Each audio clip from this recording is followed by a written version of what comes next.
webinar. Hope everyone's having a great Friday. Thank you for joining us today. My name is Jordan Thompson. I'm in the Treasury Management Department here at People's Bank, and I'll be moderating today's session. First, a few housekeeping items. We will keep this to right around an hour with Q&A at the end. If you don't mind, everyone should be on mute. If you don't mind muting your own phone as well, just as a precaution, we would appreciate that. If you have any questions during the webinar, please type them in to the right. There's a question box where you can type in, and I'll do my best to answer the questions during the webinar. Also, if you'd rather raise your hand and ask a question, we ask that those questions be held to the end, but if you do raise your hand, I can unmute you at that time, and you can ask a question over the phone. If you have any questions that you don't want to share on the webinar, or if it's to your specific situation, we do ask that you reach out to your relationship banker.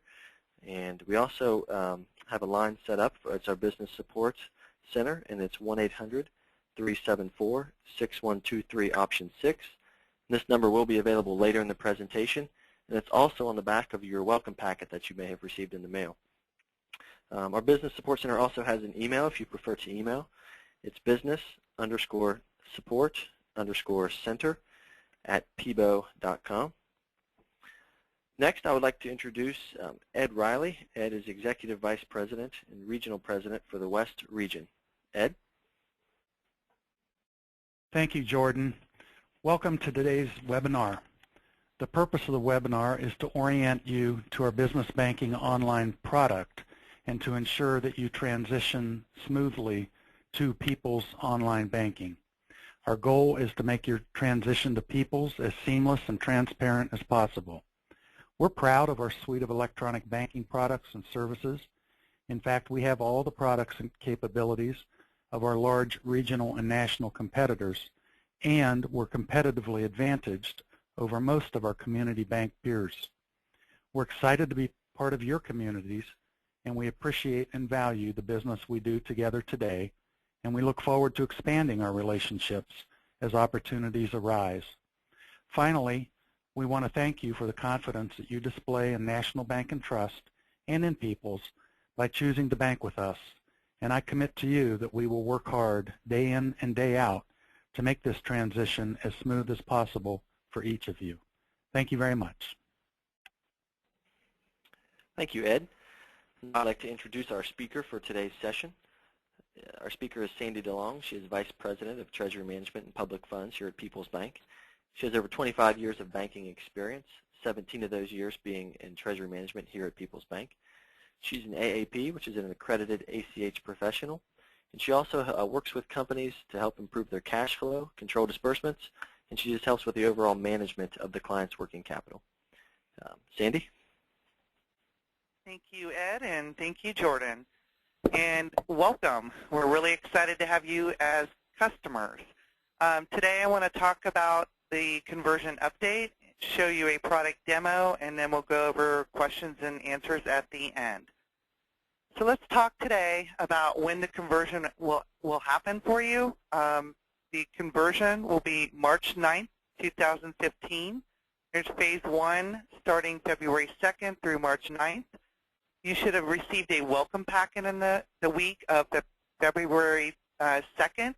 That information includes lots of information about your accounts and general information about the conversion. Because you are a treasury management product user, whether it's online banking, ACH origination, lockbox, positive pay, or remote deposit capture, you received another detailed packet explaining more detail about how those products are going to be converted. You should have received that the week of Thursday, February 12th. And in that packet, the cash management user should have received a temporary password for online banking within the folder of additional information. Your login information should have stayed the same, and the temporary password is generally People's with a capital P in the last 5 digits of your tax ID number. Online banking clients should attend a webinar to learn more about business online banking, which you are doing today.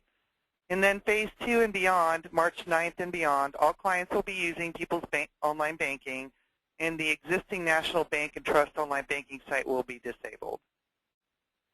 So what's remaining in in People's Bank online banking, a couple things. Your login credentials should be the same that you have today, unless otherwise noted in the letter you should have received. If you are using People's Online or the MB&T system to create a NACHA pre-formatted file, your ACH payee information should come over within our system. What information will need reviewed and reestablished in People's Bank online banking? All payments entered in the system before March 5th will be made on the dates that you select.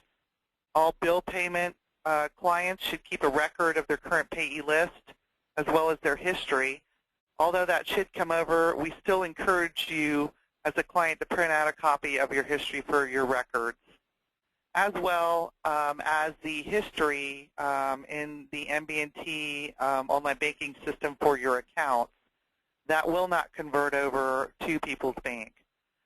Employee user rights, payee recipient approval limits should all come over, but we do highly recommend the security manager for your organization review those to make sure that they're accurate.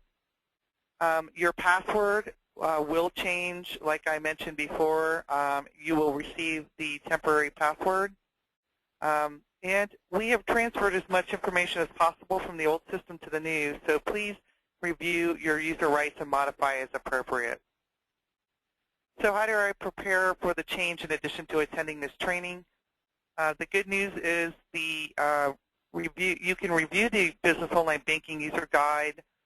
You can also watch or participate in a product demo. The product demo is actually on our website. And if you go out to welcome-to-peoplesbank.com/MB&T, there's a wealth of information and updates that were specifically designed this welcome website for you as an MB&T client. So please take a moment to review the site. There's lots of information to be reviewed. So let's talk a little bit about business online banking in general. The way our system works is that we do assign a security manager that controls all the other users in our system and their functionality and the access they have. Also, business online banking is the only mechanism if you are uploading an ACH file to us.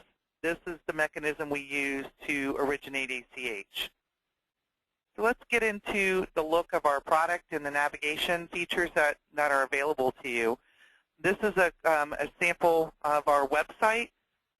Just a quick note for you to make life easier when you first log in. The default screen is the blue personal banking screen. You do not want to sign in on that page. You want to tab over to the green screen that says Business Banking to log in the first time. As you can see here, choose the tab, put your login ID and your temporary password in, and then click on Sign In. And as I mentioned before, the interactive demo is actually on our website at www.pebo.com or peoplesbancorp.com. You are certainly welcome to go out there and interact with the web, do an interactive demo. The next thing that will pop up for you if you are an ACH or a wire originator, we purchased a few years back a software that is a fraud protection type software for our customers. There have been multiple customers hacked in the past, not our customers per se, but in general there have been clients that have downloaded malware accidentally. So we researched one of the best products in the industry, and Trustee Report is one of those products. This product, like I mentioned, will need to be downloaded if you're a wire or ACH originator, and it's very simple to download. What this does is it protects you from your workstation, even if you would have malware on it, to our login screen. Once you download it, it should show up with a little arrow in your address box, a green arrow.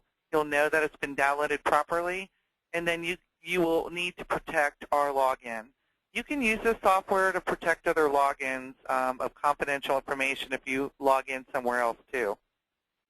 The next feature, and there's multi-layers of security within our system, is what we call a secure access code, or like a virtual token. A couple things to point out. We hope that we have the most accurate phone number for you. In order for you to receive the secure access code, we need an updated phone number. The one thing I'll mention to you, if you have a number that's a central number, you'll want to make sure that you tell the receptionist to pick up the phone if you choose to have it called to you. If you have a direct number, that's the best number we'd like to have, or you can use your cell phone number and you can have the secure access code text to you. If for some reason you're unable to get your secure access code, that's okay. You can call our 1-800 number, 1-800-374-6123, option 6. You'll reach our Business Support Center. This is a dedicated group specifically designed for our commercial clients. They're very technically oriented, and they'd be glad to help you get the secure access code. So once you receive that secure access code only stays out there for 15 minutes.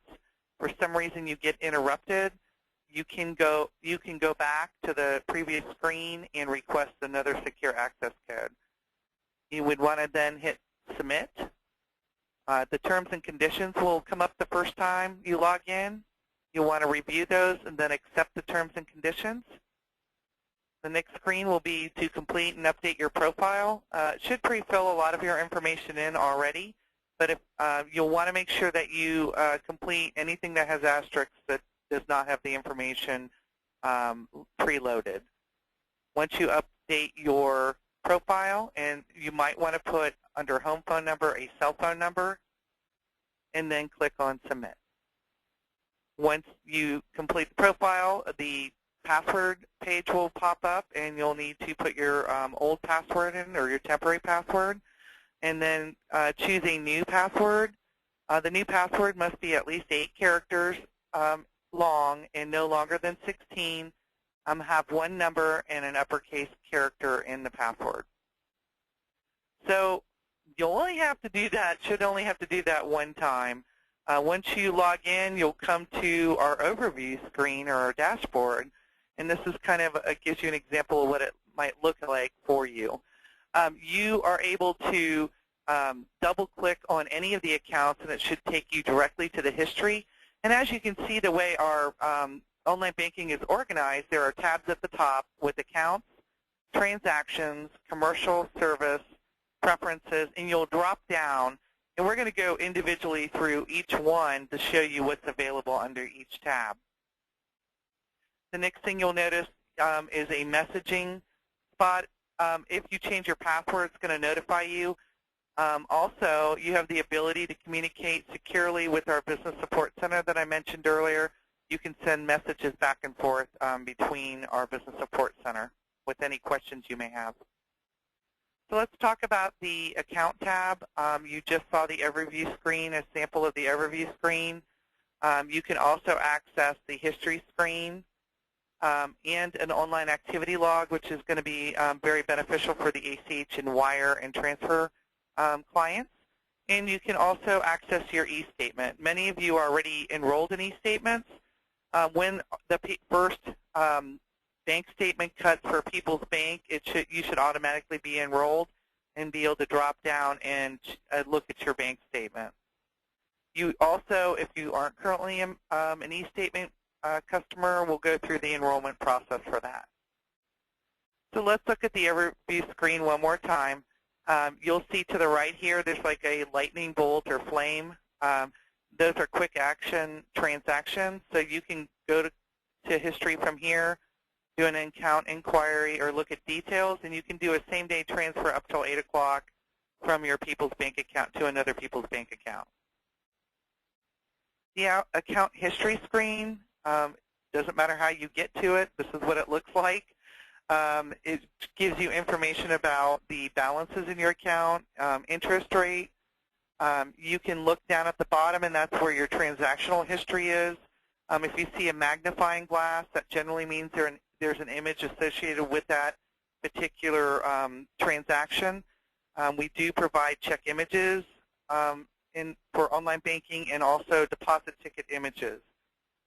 So if you make a deposit over the counter at a teller window, you certainly can see that image. You can also sort these transactions.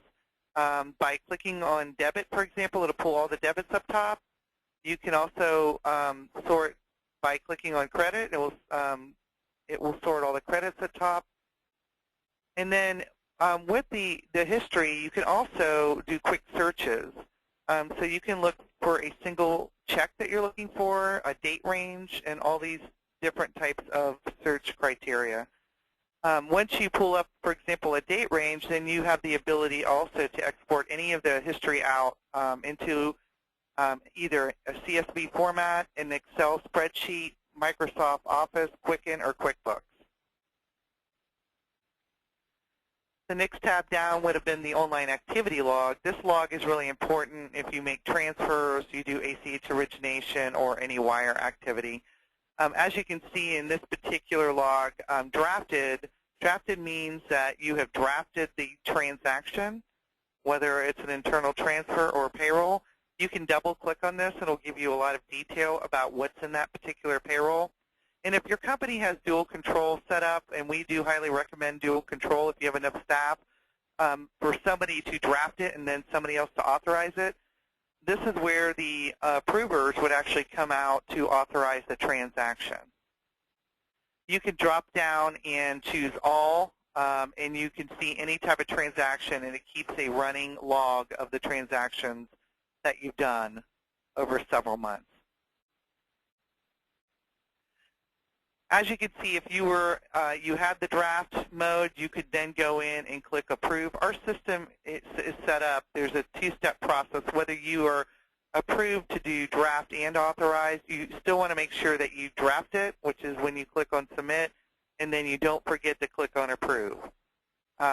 These are what the statuses are out on the online activity log: drafted, authorized, canceled, processed, or other. And then there's also an additional one for probably quite a bit of time. If you transaction that's going outside the bank, like ACH or a wire, your item will be placed on hold, and this is another security feature of our system. Because we haven't built a history of your normal transactions, it'll be placed on hold, and a member of our business support center will review it and then possibly give you a call to verify that transaction. This is to protect you as a customer to make sure nobody has hacked your system and tried to send out a fraudulent transaction. The next tab over is Transactions. You can do a funds transfer. This is generally to and from a People's Bank account. You can access bill payment. You can also access reoccurring transactions that you set up within People's Bank system. And by the way, if you have any reoccurring transactions set up in the old MB&T system, you will actually need to reset those up in the People's Bank system. So reoccurring transactions, you can look at those or delete them. You can also go to a link for our remote deposit capture service. Many of you are already using our remote deposit capture system, but if you don't know what that is, it's very easy and a wonderful service for our clients. You would get a scanner from People's Bank, and you can scan the checks and electronically send those images to the bank without having to come to the bank, which saves you time, money, and possible liability issues if you have a renter to the bank and they have an accident. E-statement enrollment, we'll go through that here in a moment. So if you would like to enroll in e-statements and you currently haven't, I'll show you how here to do that in a moment. Funds transfer is very easy and user-friendly. You choose the account that you want to transfer from, the account you want to transfer to. It defaults to today's date. If you want to do a future dated transfer, you certainly can choose a different date. And then you would put the dollar amount. You can also add a description. And then if you want to set up a reoccurring transfer between your accounts, like a loan payment, or you want to deposit $50 every week to your savings account, you can set up a reoccurring payment by clicking on this blue box and clicking on recurring, and then choose the dates, when you want, how long you want to, when you want it to start and when you want it to expire. You click on submit, and then you would then approve the transaction. So whether you're doing a funds transfer or an ACH transaction or wire, it's always a two-step process. Once again, we mentioned bill pay. If you are set up for bill pay, all that information should pass on to our system, the payee list and history, but we still, like I said, recommend that you print some of that out. It's very simple. Some of you guys are using the consumer bill pay product, and some are using a business bill pay product. The business bill pay product has a few more bells and whistles, but they both should transfer over for you to start using on March 9th. This is kind of a quick look at what the link looks like to get to our remote deposit capture site. If you're not signed up for it, you would never use this link. Enrolling in e-statements is really easy. You would fill out this form, put the account numbers you want to add, and you can either do e-statements only, or you can choose to have e-statements and advanced e-statements. And I'll briefly tell you a little bit about advanced e-statements. Advanced e-statements are basically the capability of downloading not only the e-statement, but you also get a download of all the history on your account once a month. It actually has a search engine that you can search transactions and drill into those transactions. So if you made a deposit, you can actually drill into and see the deposit items in that deposit. I have a lot of public entities and large commercial clients that use this. There's no charge for this. It is a separate link, and this will eventually replace the CD-ROMs that some of the clients have currently there. We used to have CD-ROMs, and this is a much better method of getting your information. And the really nice thing is that you control it, so you can keep all of your history indefinitely, and it's all at a click of a button. So let's talk about the next tab over. It's the commercial tab. This is maybe a little bit different than what you guys are used to, and a lot of this will not apply to you if you have a NACHA pre-formatted file that your payroll system creates. So the first part of this is not going to apply to you if you have a file that's NACHA pre-formatted that you browse and you find the file, and we'll walk through that here a little bit later. But if you use the system currently to create that NACHA pre-formatted file, this is the way it works within our system. And by the way the limits work in there, right now you guys have a company limit, and it's just ACH. We actually break out our limits, and I know that Mary Jane West, who is the Treasury Management Representative for your market area, she's been out to contact many of you and filled out a new online application and broken out those limits based on the type of transactions that you're originating. But within our system, if you originate and you're a smaller client, for example, and you don't have that sophistication in your payroll system, you can use our system for this. So the way it works is you will set up recipients, and recipients are somebody you're either paying as an individual, a consumer, or it could be a business that you're paying or collecting from. So a recipient is just the person that you are paying, whether it's consumer or business. You can make single payments, single receipts, which is meaning you're pulling money in one time from somebody. You can send payroll out. You can make vendor payments or payments. Collections, you can pull money in from an individual or a business.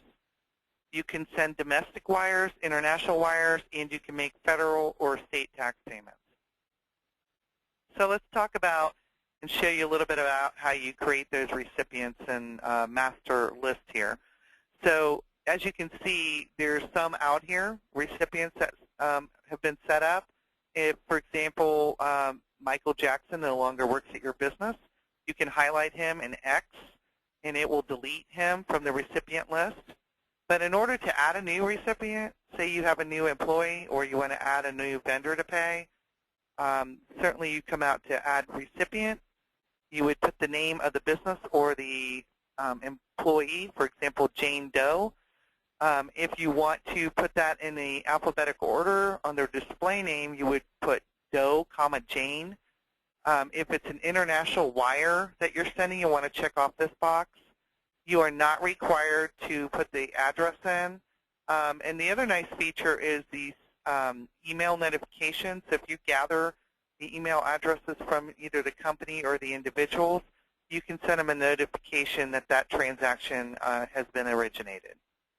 So the next step will be to add a payment type, and that's what I like about the recipient list, is that you can add multiple payment types to one recipient. So let's say you are sending a vendor payment out, and it's a company, and you missed, you forgot to make that payment via ACH, and you owe them the money that day. You can also add a wire payment type, and you could then wire those funds same day. So, there's not much to it. So when you add, a payment type, you would decide what payment type based on what your company has requested to be set up.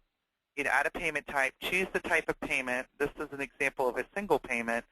You put the dollar amount in if you want a memo or an addendum record to go along with that payment. And what that does, a lot of people will put like invoice information in there, and that will go along with the payment. So if a client is confused on what this is for, and their bank provides the addendum record information to them, they'll know what the payments, what's attached to the payment, what invoices you're paying. You can also then just do a single payment, or you can add it to an existing batch or a new batch. Then you would put the account number in, account and routing number that you're putting the payment into.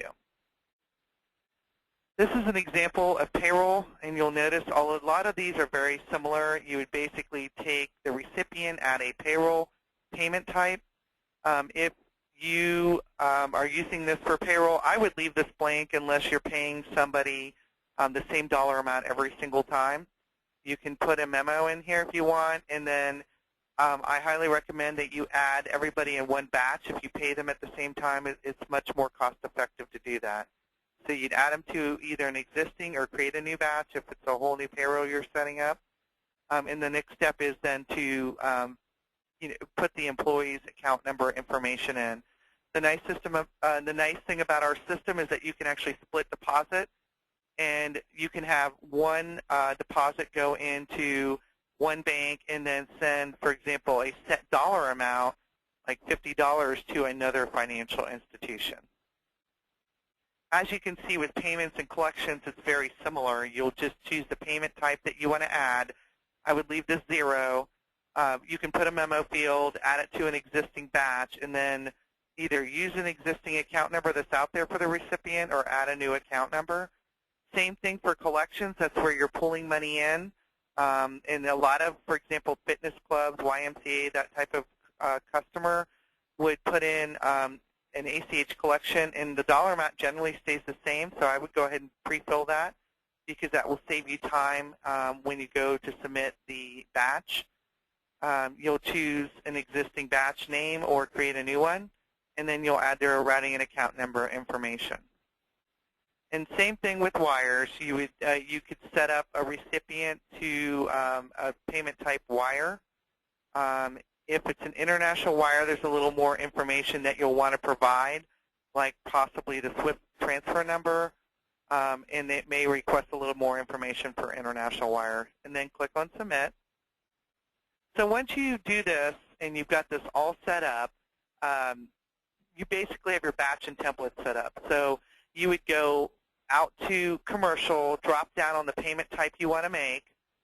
This is an example of payments, and they have a batch set up called refunds, and these are the 2 recipients now in that batch. As you can see, you can check off the box on the one you want to pay, or if you want to select all, you can select all. You can notify them if you have their email address.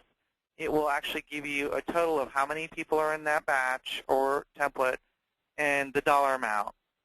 And you can also pre-fill here the memo field. A couple things to point out. You can set up what we call subsidiaries. So in online banking, if you have multiple businesses under one login ID, which we do allow if it's the same ownership, and I have companies or individuals that own 10 different companies, so it's very convenient for them to use one login ID for that. As long as it's the same ownership, we do allow that. So if you want the payment, though, saying it's coming from XYZ company instead of the main company ABC, you would set up a subsidiary, which we will talk about later on. You would choose the account or the subsidiary you want to debit or use the name of, the account you want to debit, the effective date, that's the date of settlement. This is what we call a SEC code. A PPD is generally when you do a corporate business to consumer payment. A CCD is like a B2B payment, so a business-to-business type payment. You would want to switch the SEC code. If you forget, it's not going to hurt. It will still work.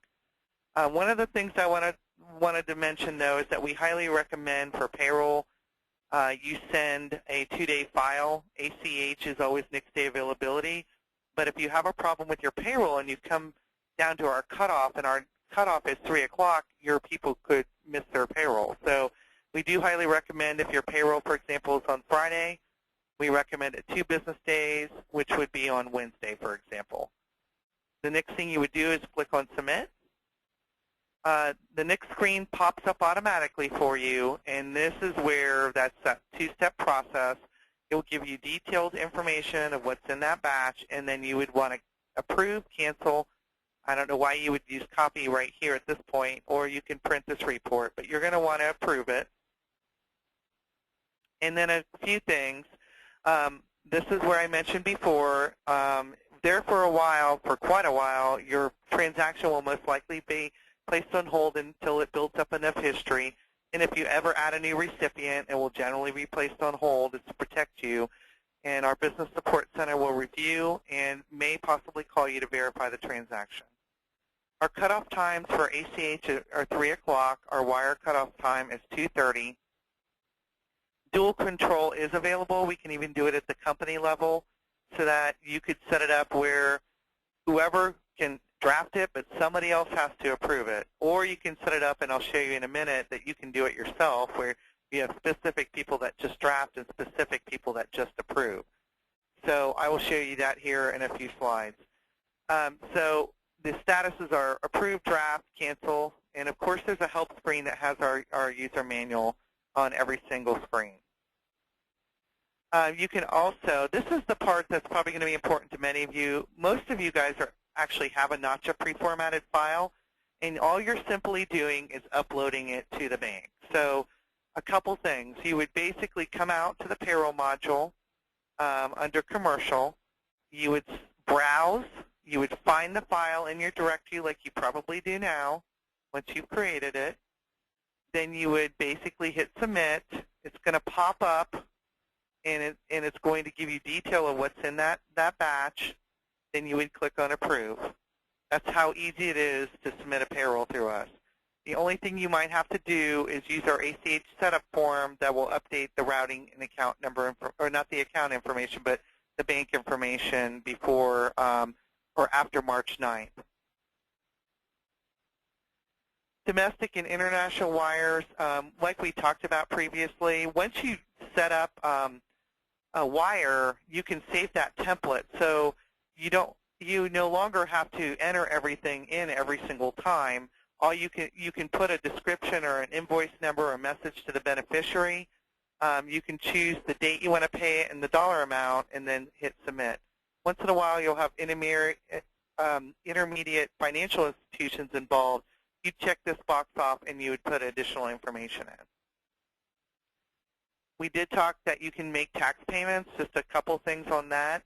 If you're currently using the EFTPS program, which is a government-sponsored program that allows you to pay your federal or state tax, well, it's actually your federal taxes, you certainly can continue to use that, either whether it's touch-tone telephone or software. Please feel free to keep using that. It's a free service. Or if you wanted to use our service, which is considered the credit method, you can do that. You'd have to sign up for that. There is a small fee for each payment that you make. But we have federal and state tax payments available out on this on online banking. This is just a sample, I think, of a 941 and the information that you'd want to put in here. The effective date is when the tax is due. And you simply click on submit, and of course it would come up in the draft mode, and then you would need to approve it. So you can use us if you are currently using MB&T system to make tax payments. Services is the next tab over. This is where you can send secure messages directly to our Business Support Center back and forth. So if you have a maintenance request or a question, you certainly can send them a secure email. It goes to the whole group, and then somebody will respond back to you as quickly as possible. You can also change addresses place stop payments, and reorder checks if you order checks through People's Bank. The next tab over is Preferences. There's a lot of information out here. Account Preferences allows you to customize your dashboard and overview screen. One of the things that I usually recommend to clients is to look at our alerts. It's a free service that allows you to alert yourself of something, and I'll go over that here in a minute. This is where the security manager would come out and look and review the users and also assign user rights. And I highly recommend, if you're the security manager, to go out there and confirm that the users that you had set up previously are set up the way you want them. We'll go through that here in a moment, how to do that. And this is where you can actually set up a subsidiary that we talked about earlier. This is the account preferences screen. It's really easy to do. If you want your accounts in a specific order, like your operating account first, or the payroll clerk has a login and they want their payroll account set up in a specific order, they would just number it on here on the left. You can nickname those accounts, for example, operating, payroll, vacation fund, whatever. And then to the right here, it allows you to choose how many items you want to see. Or if you don't want to see items, you want to see so many days worth of history, you can drop down, go to days, put 10 days, 30 days, 60 days, whatever your preference is. And you can change this anytime. So if you change it and you don't like what you're seeing, you can come back here and change it at any time. You'd hit Submit, and then it will take you to the overview screen and make those changes you requested. Under Alerts, this is the system I just mentioned to you. You can do date alerts. So if you have a loan payment due or a CD coming matured, you can set up an alert for yourself. It also has like account alerts, like if your balance goes above or below a certain dollar amount, you want to be notified. It will send you either an email, it'll call you to let you know that you've met that criteria, or it will text you. You'll have to log in. It doesn't give you that specific information on the text, but you can log into the system and you'll see that you've met your criteria. The other nice thing it does, it actually has transaction alerts, and the other day I had a client call in, and he was just starting a brand new payroll, and he forgot to hit approve on his payroll. So he had a funny feeling about it. He called me, and we looked at it, and it was only in draft mode. So luckily, I showed him how to get it approved, but in the future, I also showed him how to set up these alerts. He was able to set up an alert, so anytime anything's drafted out of his account, he's either sent a text message or an email or gets a call, so he knows it's been drafted. And if he doesn't hear anything back where it's authorized, then he knows that he needs to go in there and make sure he approved it. So there are a bunch of alerts out here. They're free. You can set them up, and then if you don't like the alert, it's too low, for example, like setting this target balance, you can highlight it and exit, and it will delete the alert for you. So I'd recommend you look at them just to see if anything makes sense for you. Manage users. So if you're the security manager, this is really simple to do. You control your own destiny as a company. You can go out here and delete anybody anytime, 24 hours, 7 days a week. So if you highlight the person and click on X, it will delete that person immediately. If you need to add a new user because you hired a new employee, you click on Add User. It's really simple. First name, last name, their email address. Home phone number, I would not put their home phone number. I put their direct line or a cell phone number so they can get that virtual token when you first set them up. You'll create a login ID. It could be for their first initial, last name, or simply their name. You'll give them a temporary password, still using the criteria that we require. The next step is to hit Submit. Then you can go to User Rights. And the User Rights allows you to control the accounts that the client can see, or the user can see, and then a lot of other things. I'll go through them step by step. But you can set up the user and then decide which accounts they can see and what they can do. So if somebody needs to be able to transfer back and forth or to debit the account for ACH, for example, you'll want to give them deposit, probably view, and withdrawal. But let's say you have an accountant that reconciles for you, then they don't need deposit and withdrawal. They may just want to be able to view the account. The next tab over is Transactions. If your company is set up for collections, wires, and so forth, you have the ability, like I mentioned earlier, to set up dual control right here. you can set up that particular user so that it can only draft a transaction. Uncheck the boxes, and then they can't approve it. But if you have a limited staff and they do everything like draft and approve, then you'll want to keep these boxes check marked. So draft, approve, you can cancel the transaction, and the other part is the default is just so they can only see their own transactions that they're doing. It'll be user, their own themselves. But if you want them to be able to see what everybody else is doing, you can click on all. The next tab over in order to set up user rights are limits. So we do set up company limits by the type of transaction. However, if you have $1 million wire limit for your company and you don't want this particular user to have that large of a limit, you can narrow this down to, like, for example, 50,000. And you can also do the same for the rest of the modules. The next tab over is Other, and this is pretty important. If you could almost make somebody a security manager like yourself. Most people don't let all the other users manage other users, so you would want to uncheck that box if it was checked. If you have a payroll clerk that's doing ACH origination through online banking, and they're using our module to create the notch format, then you'd want to probably give them access to the templates or batches and also the recipient list. You would then hit Submit, and this would set up your user. And like I said, you can delete the user at any time, 24 hours a day, 7 days a week. We mentioned subsidiaries, and we talked about that. That's if you have multiple businesses under one login, and you want to be able to say when you send the transaction out that it's saying it's coming from XYZ company. It's real simple to do. You would add a subsidiary. You would put the name of the business in the name field here. You would also put the name of the business in the ACH header record and the wire record. It may cut it off because it can only have so many characters, and that's based on the notch format. Then you would put the tax ID number of the business minus the dash. Click OK, and then your subsidiary is set up for you. And when you drop down and choose that name, it's going to say it's coming from that particular business. So once again, there's that online demo that's interactive. I know a lot of people, they can listen all they want, but they learn better from doing. This allows you to go in there and get a feel for the navigation of the system. You can do like pretend transactions out there.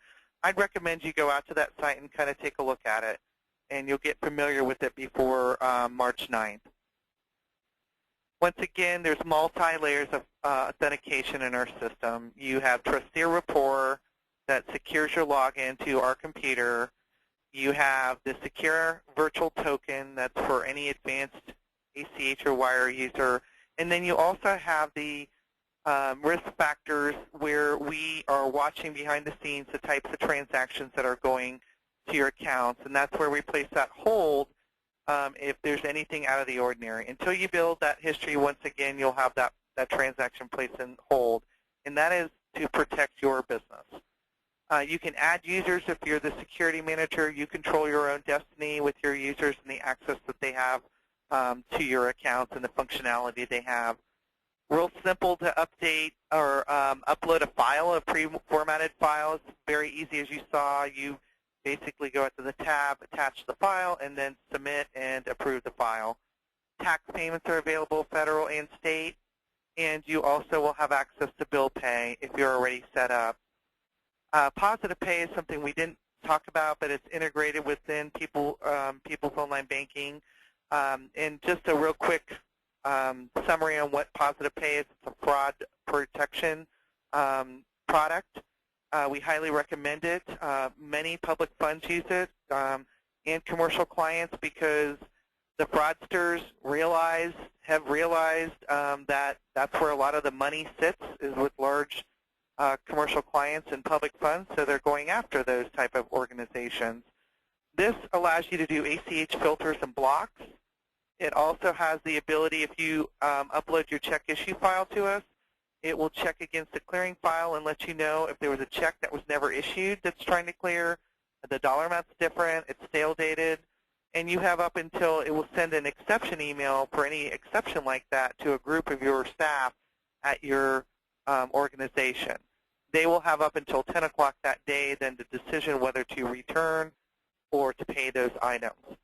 It's a great service. It also has the ability to help you do an automatic reconciliation in that service. If you're interested in enrolling in that or looking at a demo on that product, just let your treasury management or relationship banker know, and they'd be glad to help you with that. So in summary, the system changes occur all on March 9th. Please ensure your staff has proper training in the new system prior to the live date. And I think that Jordan mentioned in the beginning, this is going to be a pre-recorded session that you can access from the Welcome website that's been set up for you specifically. After March 9th, all transactions, including ACH and transfers, must be entered into the new the online banking systems at People's Bank. We've already talked about the product's capabilities. Some questions you may have: how will I obtain my login credentials?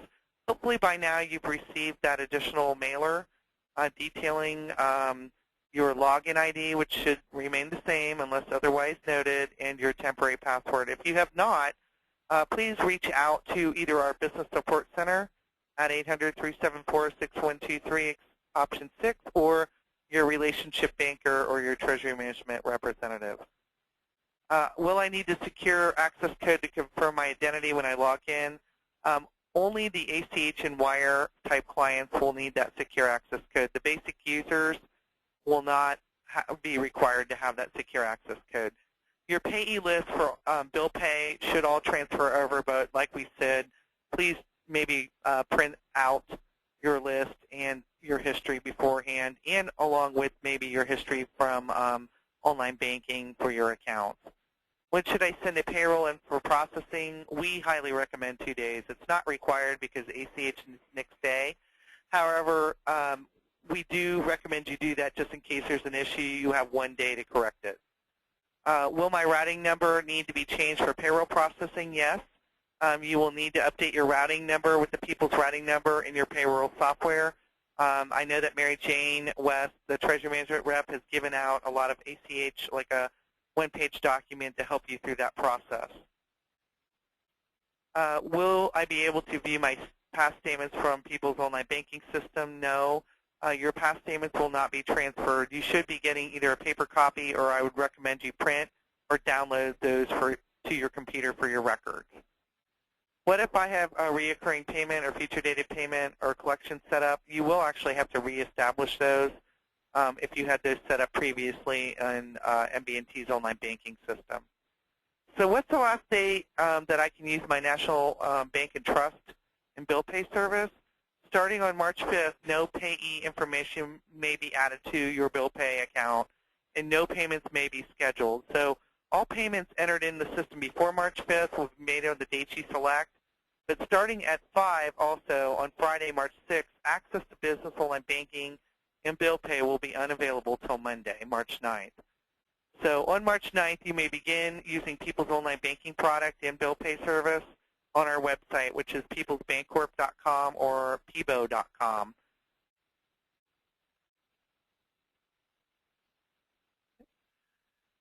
And we talked about the payment history for bill pay, and we've talked about the differences in our ACH limits, a little bit different. We just need to break it out by the type of payment. We've already tested a lot of your ACH files that are not just pre-formatted, and we have reached out to anybody where we saw an issue with those files. Don't forget our cutoff is 3 o'clock. 3 o'clock in order to get the file the next business day for ACH. And our fees, for ACH fees, will be waived until at least May 15, 2015. I've also included them on the second slide. They're very reasonable. Does People's Bank provide e-statements? We've already discussed that we provide an e-statement and the ability to get an advanced e-statement that's down, that you can download. What do we do to protect your business? I've gone over all the multi-factor authentication things that we do to protect you and your confidentiality. So at this point, I'd like to open up the webinar for any questions that you may have. Thank you, Sandy. And just as a reminder to everyone, you can type a question in over to the right, or if you'd rather raise your hand and ask the question in person over the phone, you can raise your hand and I will unmute you at that time. So we'll give you a few minutes here to type a question if anyone has one.